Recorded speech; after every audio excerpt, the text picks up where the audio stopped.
Usually, we treat self-improvement like putting a fresh coat of paint on a crumbling house, you know? Yeah, right, like adding a habit tracker. Exactly. Or like maybe you swap out regular milk for oat milk, but your underlying foundation stays exactly the same. You're just tweaking things on the surface. Right.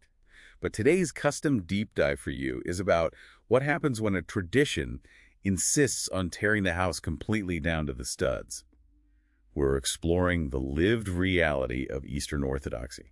And it's pretty intense. It's not just about updating your beliefs on a Sunday. No, not at all. The sources show us this radical, totalizing reconfiguration of the human person. Right, and that whole reconfiguration is driven by one ultimate goal, which they call theosis. Okay, so let's unpack that, because in the West, we're used to this juridical framework for salvation. Yeah, like a change in your legal standing before God. Exactly. But the sources point out that Orthodoxy is chasing something ontological. I mean, it's the pursuit of becoming, by grace, what God is by nature, which is a huge shift. It really is. Yeah. And achieving that ontological change requires what the sources call a somatic faith.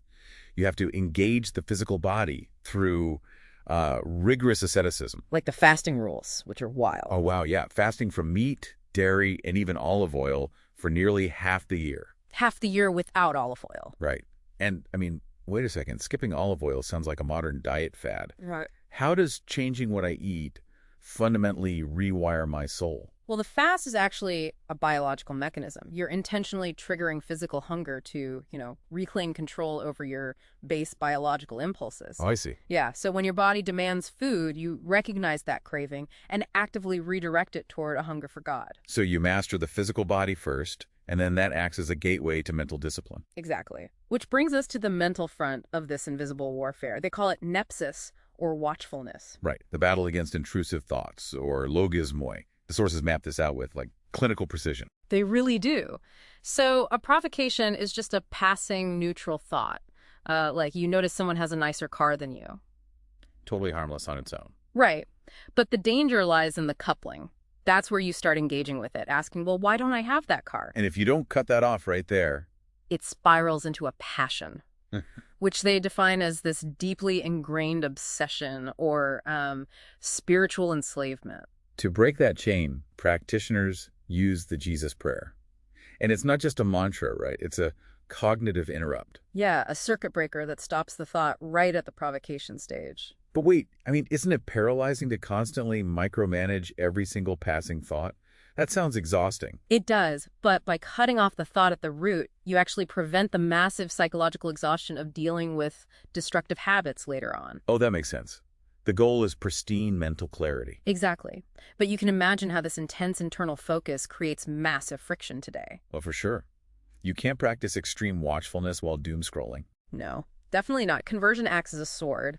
It alters your values, your diet, your time so drastically that, well, friends and family often drift away. Which brings us to a huge modern clash. You've got this phenomenon of internet orthodoxy. Right. Online content creators are drawing these young conservative men to the faith. Yeah, and we're just looking strictly at what the sources say here, but they frame it around narratives of rigid masculinity.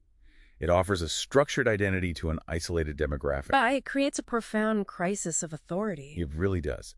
Again, keeping it totally neutral, the data shows new converts getting their theology from online monetizers rather than their local bishops. Yeah, it introduces this rigid online ideology. And the sources note it often alienates women and existing faithful, which clashes directly with the church's actual quiet history. Right. So if the internet creates this angry echo chamber, the tradition's antidote is incredibly local and physical. It's inseparable from the actual parish community, like that church in Dresden. St. Simeon. Yeah, that specific building survived the 1945 bombings almost entirely intact. Wow. And it's the exact same physical space where Dostoevsky's daughter was baptized. For practitioners, that building is the communal anchor grounding their spiritual reality. So it turns out the ultimate rebellion against quick dopamine hits isn't just a digital detox. No, it's committing to a hyper-local physical community that demands you conquer your own impulses first. It definitely makes you question the strength of your own foundation. It really does.